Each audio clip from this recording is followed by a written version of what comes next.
Hello hi viewers, welcome to RNR civil service. ముందుగా 8000 subscribes వచ్చినందుకు RNR civil service ఛానల్ని subscribe చేసుకున్న ప్రతి ఒక్కరికి ధన్యవాదాలు.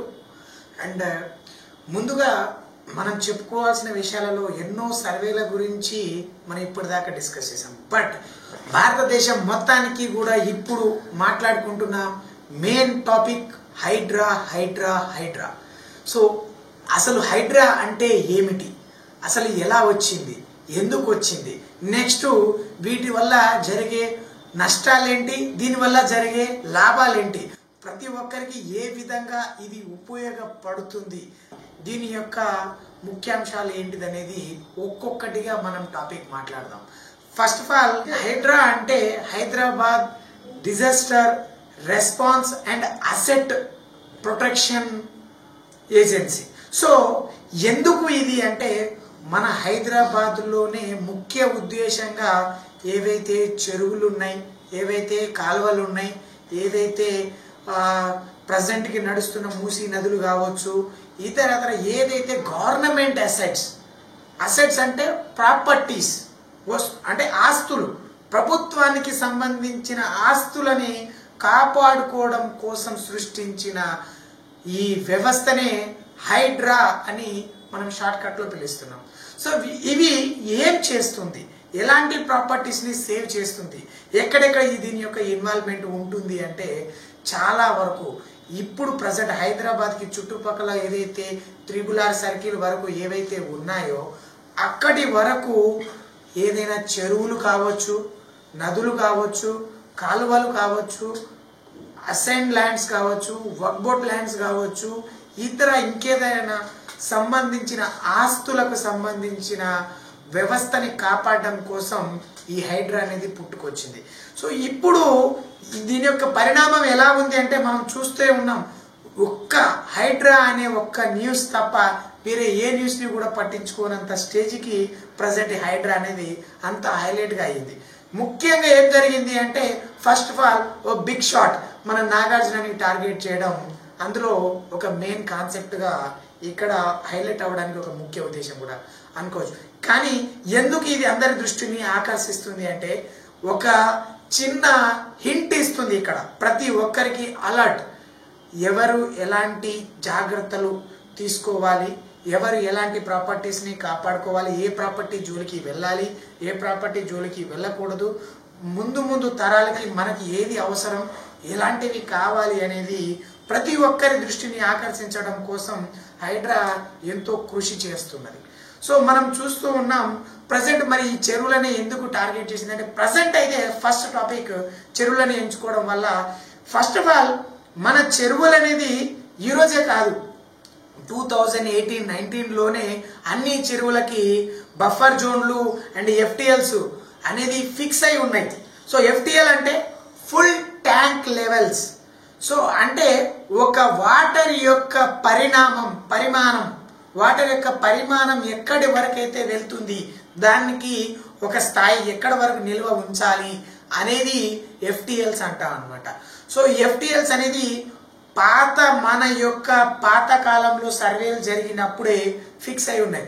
మీరు కావాలి అనుకుంటే ప్రతి ఒక్క చెరువుల యొక్క సంబంధించిన డీటెయిల్స్ ఒక విలేజ్ మ్యాప్స్ అండ్ టీపాన్స్లలో పొందుపరిచి ఉన్నాయన్నమాట. మీరు చూసుకోవచ్చు ప్రతి ఒక్క విలేజ్కి విలేజ్ మ్యాప్ ఉంది. ఆ విలేజ్ మ్యాప్లో ఏ సర్వే నెంబర్ల పక్కన చెరువులు స్థాపించబడ్డాయి, వాటి యొక్క పరిమాణం ఎంత, వాటి యొక్క ఏరియా ఎంత ఫిక్స్ అయి ఉంది. ఇంకొకటి ఇక్కడ 2 విధాలుగా జరిగింది.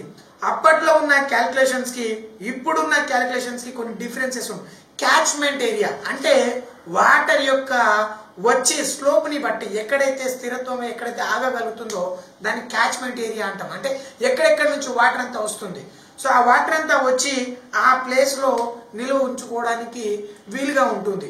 సో అలాంటి దానికి ఎంత కెపాసిటీ, సో క్యాచ్మెంట్ ఏరియా ఎంత ఉంటే ఆ యొక్క ట్యాంక్ లెవెల్స్ని, ఆ యొక్క చెరువుల యొక్క లెవెల్స్ని, వాటి యొక్క డెప్త్ని, వాటి యొక్క సైజెస్ని ఫిక్స్ చేయడం జరిగింది. ఇది వితౌట్ సర్వే జరగలేదు. అంటే నిజాం కాలంలోనే వీటికి సర్వేలు జరిగినాయి. సో ఆ సర్వేల ప్రకారం చెరువులకి కట్టలు కూడా బంధించడం విషయం, అంటే కాలువల చుట్టూ కట్టలు కట్టారు. ఇక్కడ ఇంకొకటి గమనించాల్సిన విషయం ఏంటంటే చాలా మందికి ఎఫ్టిఎల్స్ అంటే ఎక్కడ వరకు వెళ్తుందో కరెక్ట్గా అర్థం అవ్వడం లేదు, మాకు తెలవడం లేదని చెప్తుంటారు. అసలు ఒక చెరువుకి చుట్టుపక్కల బండు కట్టారనుకోండి, సో అదే ఎఫ్టిఎల్ లెవెల్. ఇన్ కేస్ మనకు బండు ఉండి ఏ సైడ్ అయితే ఓపెన్ ఉంటుందో బండు లేని ప్లేస్లలో ఈ యొక్క ఎఫ్టిఎల్ పరిణామం పెరిగే అవకాశం ఉంటుంది. ఇన్ కేస్ మనం బండు కట్టేసామనుకోండి, బండు కింద వచ్చేది బఫర్ జోన్. బఫర్ అంటే ఏదైనా ఈ చెరువులకి దగ్గరలా మనకు దీనికి ఇంత ప్లేస్ వరకు ఏమైనా వర్కులు చేస్తే, ఎలాంటి కన్స్ట్రక్షన్ చేస్తే ఈ చెరువు కట్టలు కూడా డిస్టర్బెన్స్ అయ్యే ఛాన్సెస్ ఉంటుంది. సో ఎందుకంటే ఇది వీక్ పాయింట్, ఆ బఫర్ మీన్ వీక్ పాయింట్. ఆ వీక్ పాయింట్ ని మనం టచ్ చేయకూడదని చెప్పేసి ఈ బఫర్ జోన్ అనేది కూడా పెట్టడం జరుగుతుంది. అంటే సామాన్యంగా మీరు అర్థం చేసుకోవాలి, ఒక చెరువుకి కట్ట కట్టిరు అంటే అక్కడ ఎఫ్టిఎల్ ఉండదు, దాని కింద ఓన్లీ బఫర్ ఉంటుంది. ఆ చెరువుకి కట్టలేదు అంటే అది ఇంకా ఎఫ్టిఎల్, ఇంకా వాటర్ ఫ్లో ఎక్కువ ఉన్న కొద్దీ ఆ ప్లేస్నే వెళ్ళి కబ్జా చేసుకుంటుంది. కాబట్టి అంటే మనం వాటర్కి ఒక రూట్ని చూపించాలి, దాన్ని స్టాగ్నెంట్, దాన్ని ఉంచుకోవడానికి, దాన్ని నిల్వ చేయడానికి ఒక ప్లేస్ కావాలి. సో అలాంటి సిచ్యువేషన్స్లో మనం ఎఫ్టిఎల్స్లో అప్పర్ జోన్ ఆర్ చెరువు కట్టని సైడు ఎఫ్టిఎల్ అనేది పెరుగుతుంది. అండ్ బఫర్ అనేది మనం ఎప్పుడైతే ఎఫ్టిఎల్ ఫిక్స్ చేస్తామో దాని నుంచి చెరువుల యొక్క సైజులను బట్టి 100 ఫీట్ల వరకు, అంటే మినిమం 30 మీటర్స్ యొక్క సైజుని ఉంటుంది. అదే చెరువులకు కాకుండా మన కాలువలకైతే మినిమంలో minimum 30 feets 9 meter buffer zone అనేది కూడా పెట్టడం జరుగుతుంది. That is the weak point. ఈ వీక్ పాయింట్లో మీరు కన్స్ట్రక్షన్ చేసిన దానికి స్ట్రెంత్ రాదు.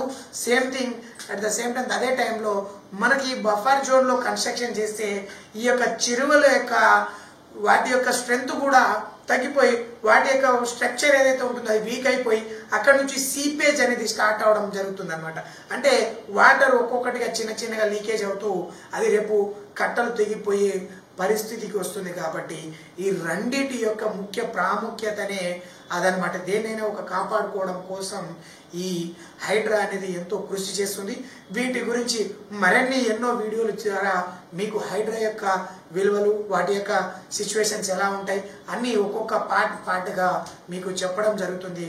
ఖచ్చితంగా మా యొక్క ఛానల్ని సబ్స్క్రైబ్ చేసుకోండి, లైక్ చేయండి, షేర్ చేయండి, కమెంట్ చేయండి, కుదిరితే అందరికీ షేర్ చేయండి. నమస్తే.